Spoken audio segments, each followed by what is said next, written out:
ಏನ್ ತಪ್ಪು ಮಾಡಿದೀನಿ ಅಂತ ನನಗೆ ಶಿಕ್ಷೆ ತಾಯಿ.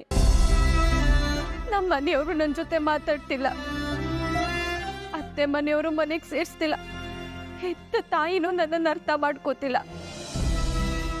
ನಮ್ಮ ಅತ್ತೆ ಹೇಳ್ದಾಗೆ ನನ್ನ ಜಾತಕ ಅಷ್ಟೊಂದು ಕೆಟ್ಟದ. ನನಗೆ ನೀನೇ ದಾರಿ ತೋರಿಸ್ಬೇಕು ತಾಯಿ.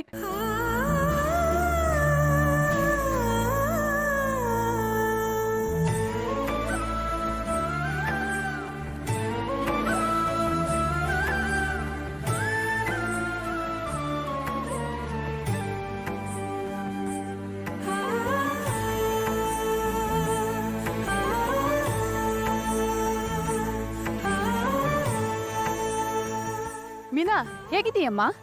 ನಾನು ಚೆನ್ನಾಗಿದ್ದೀನಿ ಅಕ್ಕ, ನೀವ್ ಹೇಗಿದ್ದೀರಾ? ಚೆನ್ನಾಗಿದ್ದೀನಮ್ಮ. ಮೀನಾ, ನನಗೆ ಕನಕ ಎಲ್ಲ ವಿಷಯನೂ ಹೇಳಿದ್ಲಮ್ಮ. ಈಗಿನ ಕಾಲದ ಹುಡುಗಿಯರು ಇಷ್ಟೇ, ಅವರು ಸಂತೋಷವಾಗಿದ್ರೆ ಸಾಕು ಅಂತ ಯೋಚನೆ ಮಾಡ್ತಾರೆ. ನಿನ್ ಮೈದ್ನನು ಹೀಗೆ ಮಾಡ್ಬಿಟ್ನಲ್ಲಮ್ಮ. ನೀನಾದ್ರೂ ಒಂದ್ ಸ್ವಲ್ಪ ಹುಷಾರಾಗಿರ್ಬೇಕಾಗಿತ್ತಲ್ವಮ್ಮ. ಅವ್ರು ಈ ರೀತಿ ಮಾಡ್ತಾರೆ ಅಂತ ನಾನು ಹೂವೇ ಕೂಡ ಮಾಡಿರ್ಲಿಲ್ಲ ಆಂಟಿ. ಗಾಳಿಗೆ ಸಿಕ್ಕಿರೋ ಚಿಟ್ಟೆ ಹಾಗಾಗೋಗಿದೆ ನನ್ನ ಜೀವನ. ಹಾಗಂದ್ರೆ ಹೇಗಮ್ಮ? ಹೌದು ಆಂಟಿ, ನಮ್ಮ ಮನೆಯವರು ನನ್ನ ಮುಖ ನೋಡೋದಕ್ಕೆ ಇಷ್ಟಪಡ್ತಾ ಇಲ್ಲ.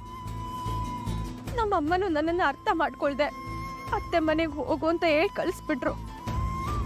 ನಾನು ಎಲ್ಲಿ ಹೋಗ್ಬೇಕು, ಏನ್ ಮಾಡ್ಬೇಕು ಏನು ಗೊತ್ತಾಗ್ತಿಲ್ಲ ಆಂಟಿ. ನಿಜಾನೇ ಅಲ್ವಾ? ನಿನ್ನ ಅತ್ತೆ ಮನೆನೇ ನಿನ್ ಮನೆ ಅಲ್ವಾ? ನೀನ್ ಇರ್ಬೇಕಾಗಿರೋದು ಅದೇ ಮನೆ ಅಲ್ವಾ? ಆದ್ರೆ ಏನ್ ಮಾಡ್ಲಿ ಆಂಟಿ, ಅಲ್ಲಿ ನನಗೆ ಹೆಜ್ಜೆ ಇಡೋದಕ್ಕೂ ಅವಕಾಶ ಇಲ್ಲ. ನಿನ್ನ ಅತ್ತೆ ಬಗ್ಗೆ ನಿನಗೆ ಗೊತ್ತಿರೋದೇ ಅಲ್ವಾ ಅವ್ರು ಹಾಗೆ ಮಾತಾಡೋದು. ಆದ್ರೆ ಸೂರ್ಯನ್ ಬಗ್ಗೆ ನಿನಗೆ ಗೊತ್ತಲ್ವಮ್ಮ? ಅವರು ನನ್ನನ್ನ ಬರ್ಬೇಡ ಅಂತಾನೆ ಹೇಳ್ತಿದಾರ ಆಂಟಿ. ಸೂರ್ಯನ್ಗೆ ಅವನ್ ತಂದೆ ಅಂದ್ರೆ ಪ್ರಾಣ. ಈ ವಯಸ್ಸಲ್ಲಿ ಅವ್ರು ಸ್ಟೇಷನ್ ಮೆಟ್ಲು ಹತ್ತಿದ್ರಲ್ಲ ಅಂತ ತುಂಬಾ ಕೋಪ ಇದೆ ಅವನಿಗೆ. ನೀನೇ ಅವನ ಹತ್ರ ಸಮಾಧಾನವಾಗಿ ಮಾತಾಡಿ ಅರ್ಥ ಮಾಡಿಸ್ಬೇಕಮ್ಮ. ಅದಕ್ಕೆ ಅವ್ರ ಮನೆ ಹತ್ರ ಹೋಗಿದ್ದೆ ಆಂಟಿ. ಅವ್ರಣ್ಣ ಫೋನ್ ಮಾಡಿದ್ದಕ್ಕೆ ನಾನು ಮನೆ ಹತ್ರನೂ ಹೋಗ್ಬಾರ್ದು ಅಂತ ಹೇಳಿ ಫೋನ್ ಕಟ್ ಮಾಡ್ಬಿಟ್ರು. ಫೋನಲ್ಲಿ ತಾನೇ ಹೇಳಿದ್ದು, ನೀನೇ ಅಲ್ಲಿ ಹೋಗಿ ನೇರವಾಗಿ ಮಾತಾಡು.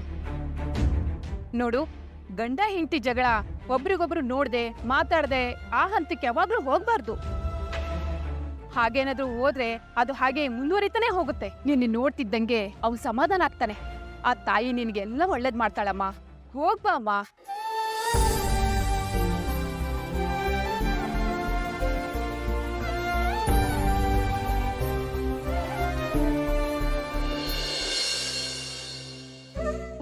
ರವಿ, ಸ್ಯಾಂಡ್ವಿಚ್ ರೆಡಿನಾ? ತುಂಬಾ ಹಸ್ವಾಗ್ತದ. Yes madam, ready.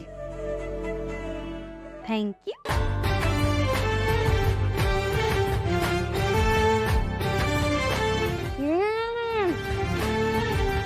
Wow Ravi, super ಆಗಿದೆ. ನಿನ್ ಕೈಯಲ್ಲಿ ಏನೋ ಮ್ಯಾಜಿಕ್ ಇದೆ ಪಕ್ಕ. ಸಾಕಮ್ಮ ಸಾಕು. ಯಾಕೋ ಐಸ್ ಇಡೋದು ಜಾಸ್ತಿ ಆಗ್ತಿದೆ ಅನ್ಸಿಲ್ವಾ? ಐಸ್ ಬೇಡ ಅಂದ್ರೆ ನೋಸ್ ಓಕೆನಾ? ಈಗೆಲ್ಲ ಮಾಡಿದ್ರೆ ಆಮೇಲೆ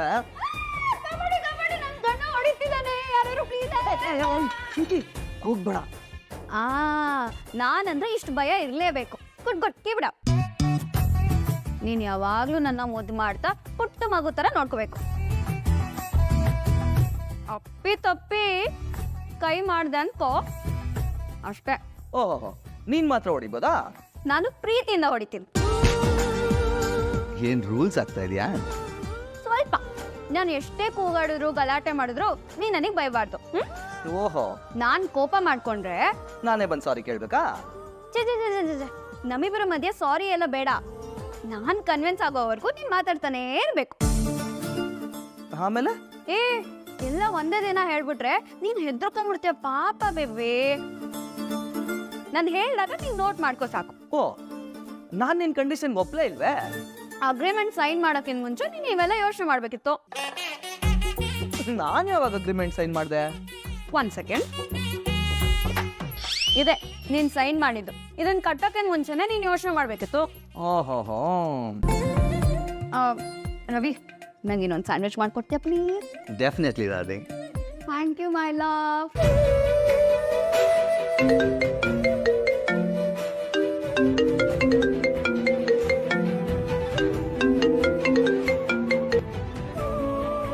ಹಲೋ ಸರ್. ಅಮ್ಮ ಶ್ರುತಿ, ಮದುವೆ ಮಾಡ್ಕೊಂಡೆ ಅಂತ ಕೇಳ್ಪಟ್ಟೆ. Happy married life. Thank you so much sir, thank you. ಇವತ್ತು ಸ್ವಲ್ಪ ಸ್ಟುಡಿಯೋಗೆ ಬರೋಕ್ಕಾಗತ್ತಮ್ಮ? ಇಲ್ಲ ಸರ್, ನಾನು 1 ವೀಕ್ ಬರಲ್ಲ ಅಂತ ಹೇಳಿದ್ನಲ್ವಾ ಸರ್ ನಿಮಗೆ. ನೀನ್ ಮಾತಾಡಿದ ವಯಸ್ಸನ್ನ ಬೇರೆಯವ್ರ ಕೈಯಲ್ಲಿ ಮಾಡಿಸಿದ್ರೆ ಸೆಟ್ ಆಗಲ್ಲ. 2 ಅವರ್ಸ್ ಬಂದು ಹೋಗ್ತೀಯಾ ನೋಡಮ್ಮ. ನಾನು ಬರಕ್ಕಾಗಲ್ಲ ಸರ್, ಪ್ಲೀಸ್ ಇನ್ಯಾರಿಗಾದ್ರೂ ಹೇಳಿ. ಇವರಿಗೆಲ್ಲ ಒಂದ್ಸಲಿ ಹೇಳಿದ್ರೆ ಅರ್ಥನೇ ಆಗಲ್ಲ ಅನ್ಸುತ್ತೆ ರವಿ. ರವಿ, ನೀನು ಬೇಗ ಬ್ರೇಕ್ಫಾಸ್ಟ್ ಮುಗಿಸು, ನಾವಿಬ್ರು ಆಮೇಲೆ ಹಾಗೆ 2 ದಿನ ಏನಾದರೂ ಟ್ರಿಪ್ ಹೋಗೋಣ. ಅದೆಲ್ಲ ಯಾಕೆ ಇವಾಗ ಎಲ್ಗೂ ಹೋಗೋದು ಬೇಡ. ಯಾಕೆ ರವಿ, ಆಲ್ರೆಡಿ ನಾವು 2 ಡೇಸ್ ವೇಸ್ಟ್ ಮಾಡಿದ್ದೀವಿ. ನನ್ನ ಮನೆಯವ್ರು ನೆನಪಾಗ್ತಾ ಇದ್ದಾರೆ ಶ್ರುತಿ. ನಾನು ಸ್ವಲ್ಪ ತಾಳ್ಮೆಯಿಂದ ಯೋಚನೆ ಮಾಡಿ ಸ್ಟೆಪ್ ತಗೋಬೇಕಾಗಿತ್ತು. ಅರ್ಥ ಆಗ್ಲಿಲ್ಲ. ನಾವು ಮನೆಯಲ್ಲಿ ಒಪ್ಸಿ ಮದುವೆ ಆಗಬೇಕಾಗಿತ್ತು. ನಾನು ಈ ರೀತಿ ಮದುವೆ ಆಗಿರ್ಲಿಲ್ಲ ಅಂದಿದ್ರೆ ನಾನು ನಿನ್ ಬೈಪೆ ಆಗ್ತಿರ್ಲಿಲ್ಲ ರವಿ. ಪ್ರಾಬ್ಲಮ್ ಕ್ರಿಯೇಟ್ ಆಗಿದೆ ಅಲ್ಲಿ. ನಿಮ್ಮ ಮನೇಲಿ ಆತರ ಪಟ್ಟು ನೀನು ಮದುವೆ ಫಿಕ್ಸ್ ಮಾಡಿಲ್ಲ ಅಂದಿದ್ರೆ ನಾವು ಈ ನಿರ್ಧಾರ ತಗೊಂತಾನೆ ಇರಲಿಲ್ಲ. ನಮ್ಮ ಮನೆಯವ್ರಿಗೆ ಅವಮಾನನೂ ಆಗ್ತಾ ಇರಲಿಲ್ಲ.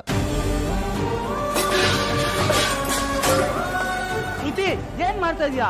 ಮತ್ತೆ ನಾನಿನ್ನ ಫೋರ್ಸ್ ಮಾಡಿ ನಿನ್ ಕೈ ತಾಳಿ ಕಟ್ಟಿಸ್ಕೊಂಡೆ ಅಂತ ಹೇಳ್ತಿದ್ಯಲ್ಲ, ನಾನಂದ್ರೆ ನಿನ್ ಇಷ್ಟ ಇರ್ಲಿಲ್ವಾ ಮದುವೆ ಆಗ್ಬೇಕಾರೆ? ನಾನು ಯಾವಾಗ ಹಾಗೆ ಹೇಳ್ದೆ? ಮತ್ತಿನ್ನೇನ್ ರವಿ, ನಿನ್ನ ಎಷ್ಟು ರೀತಿಯಲ್ಲಿ ನಿನ್ನ ಕನ್ವಿನ್ಸ್ ಮಾಡಕ್ ಟ್ರೈ ಮಾಡ್ಲಿ? ನನ್ ಪಕ್ಕದಲ್ಲಿ ಇದ್ಕೊಂಡು ಅಮ್ಮ ಅಪ್ಪ ಅವರು ಇವರು ಅಂತ ಯೋಚನೆ ಮಾಡ್ತಿದ್ರೆ ನಂಗೆ ಇರಿಟೇಟ್ ಆಗಲ್ವಾ? ನನ್ನ ಎಮೋಷನ್ ನಿನ್ ಜೊತೆ ಶೇರ್ ಮಾಡ್ತಾ ಇದ್ರೆ ಅದ್ ನಿಂಗೆ ಟಾರ್ಚರ್ ಅನ್ಸ್ತಾ ಇದೆಯಾ? ಆಗಲ್ವಾ? ಮತ್ತೆ ಯಾವಾಗ ನೋಡಿದ್ರು ನಾವ್ ಈ ತರ ಮದ್ವೆ ಆಗ್ಬಾರ್ದಿತ್ತು, ಆತರ ಪಡ್ಬಾರ್ದಿತ್ತು, ಅದು ಇದು ಅಂತ ಹೇಳಿದ್ರೆ ಯಾವ್ದಾರು ಇರಿಟೇಟ್ ಆಗಲ್ವಾ ರವಿ? ನಮ್ದು ಜಾಯಿಂಟ್ ಫ್ಯಾಮಿಲಿ ಅಲ್ಲದೆ ಹೋದ್ರು ಫ್ಯಾಮಿಲಿನೇ, ನಮಗೂ ಇಮೋಷನ್ಸ್ ಇರುತ್ತೆ. ಅದು ನಿಮ್ ತಂದೆ ಅವ್ರ ಮೇಲೆ ಇರೋ ಕೋಪಕ್ಕೆ ನಮ್ಮ ತಂದೆನ ಲಾಕಪ್ ಅಲ್ಲಿ ಕೂಡ್ಸಿದ್ರು. ಅದೆಷ್ಟು ಅವಮಾನ. ಅವ್ರ ಪ್ರಾಬ್ಲಮ್ಸ್ ಬಗ್ಗೆ ನಾನು ತಲೆ ಕೆಡ್ಸ್ಕೊಳ್ಳಲ್ಲ ರವಿ. ನನ್ನ ಮದ್ವೆ ಆದಾಗ್ಲಿಂದ ನಿನ್ ಲೈಫ್ ಹಾಳಾಗಿದೆ ಅನ್ನೋ ತರಾನೇ ಮಾತಾಡ್ತಿದ್ಯಾ. ನಾನ್ ಹೇಳಿದ್ದೇನು ನೀನ್ ಅರ್ಥ ಮಾಡ್ಕೊಂಡಿರೋದೇನ್ ಶ್ರುತಿ? ನನ್ ಫೀಲಿಂಗ್ಸ್ ನಿಂಗೆ ಅರ್ಥ ಆಗ್ತಾ ಇಲ್ವಾ? ನಾನ್ ಅರ್ಥ ಮಾಡ್ಕೊಂಡಿಲ್ಲ. ನೆನ್ನೆಯಿಂದ ನಿನ್ನ ಸಮಾಧಾನ ಮಾಡಕ್ಕೆ ನೋಡ್ತಾ ಇದ್ದೀನಿ. ತಪ್ಪಿಂದಲೂ ಇಷ್ಟೆಲ್ಲ ಮಾತಾಡಿಲ್ಲ ಗೊತ್ತಾ? ಅಟ್ಲೀಸ್ಟ್ ನಿನ್ ಮೂಡ್ ಚೇಂಜ್ ಆಗತ್ತಾ, ಹೊರಗೆ ಹೋಗಿ ಬರೋಣ ಅಂತಂದ್ರೆ ಅದಕ್ಕೂ ಬೇಡ ಅಂತಿದ್ಯಾ. ನಿನ್ಗೆ ಹೋಗ್ಬೇಕು ಅನ್ಸಿದ್ರೆ ಹೋಗು ಶ್ರುತಿ, ನನಗೆ ಟಾರ್ಚರ್ ಕೊಡ್ಬೇಡ. ಏನಂದ್ರೆ ರವಿ, ಟಾರ್ಚರ್ ಕೊಡ್ತಿದ್ದೀನ? ಮದ್ವೆ ಆಗಿ 2 ದಿನಕ್ಕೆ ನಾನು ನಿಂಗೆ ಬೇಡ ಆಗೋದಾ? ಫೈನ್, ನಾನು ನಿನ್ನ ಎಲ್ಲೂ ಕರೆಯೋದು ಇಲ್ಲ, ನಾನು ಎಲ್ಲೂ ನಿನ್ ಜೊತೆ ಬರೋದು ಇಲ್ಲ. ಸಾಕಾಯ್ತು. ಓ ಶ್ರುತಿ, ಶ್ರುತಿ ಎಲ್ಲಿಗೆ ಹೋಗ್ತಾ ಇದೀಯಾ? ಶ್ರುತಿ ನಿನ್ನ ಹತ್ರನೇ ಮಾತಾಡ್ತಾ ಇರೋದು. ನಾನು ನಿಂಗೆ ಟಾರ್ಚರ್ ಕೊಡ್ತಿದ್ದೀನಲ್ವಾ? ನೀನು ಒಬ್ಬನೇ ಕೂತ್ಕೊಂಡು ಇಲ್ಲಿ ನಿನ್ನ ಫ್ಯಾಮಿಲಿ ಬಗ್ಗೆ ಯೋಚನೆ ಮಾಡು. ನಾನು ಡಬ್ಬಿಂಗ್ ಸ್ಟುಡಿಯೋಗೆ ಹೋಗ್ತಿದ್ದೀನಿ, ಅಟ್ಲೀಸ್ಟ್ ಅವರಾದ್ರೂ ಡಬ್ಬಿಂಗ್ ಕರ್ದಿಯ ಜಾಗ ಬಿಟ್ಟು. ಶ್ರುತಿ, ಶ್ರುತಿ ನಿಂತ್ಕೋ. ಶ್ರುತಿ, ಛೇ, ನನ್ನ ಗಾಡಿನ ನಾನು ಮನೇಲೇ ಬಿಟ್ಬಿಟ್ಟು ಬಂದಿದ್ದೀನಿ, ಅದನ್ನಾದ್ರೂ ತೊಗೊಂಬರ್ಬೇಕಿತ್ತು. ಕಾಲ್ ಮಾಡಿ ನಿಮ್ಮ ಮನೆಯವ್ರಿಗೆ, ಇಲ್ಲಿಗೆ ಕಳ್ಸಿಕೊಡ್ತಾರೆ. ನಮ್ಮ ಮನೆಯವರು ನಿಮ್ಮ ಮನೆಯವ್ರಿಗಿಂತ ಫಾರ್ ಬೆಟರ್. ಮನೆಗಾರೋ ಕರೆದ್ರು. ಅಲ್ಲೇ ಹೋಗ್ಬೇಕಾಗಿತ್ತು. ಬುದ್ಧಿ ಇಲ್ದೆ ನಮ್ಮ ಅಪ್ಪನ ಮೇಲೆ ಕಂಪ್ಲೇಂಟ್ ಕೊಟ್ಟಿದ್ದಾರೆ ನಿಮ್ಮ ಅಪ್ಪ ಅಮ್ಮ. ನಿಮ್ಮ ಅಪ್ಪ ಅಮ್ಮಂಗೆ ಬುದ್ಧಿ ಇಲ್ಲ. ಪ್ರೀತ್ ಅವ್ನ ಒಂದ್ ಮಾಡೋದ್ ಬಿಟ್ಟು ಬೇರೆ ಮಾಡಕ್ ಟ್ರೈ ಮಾಡ್ಲಿಲ್ಲ. ಅವ್ರಿಗೆ ಬುದ್ಧಿ ಇಲ್ಲ.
ಏನು?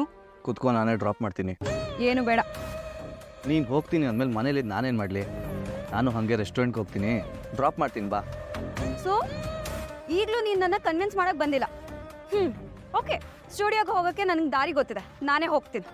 ಶ್ರುತಿ,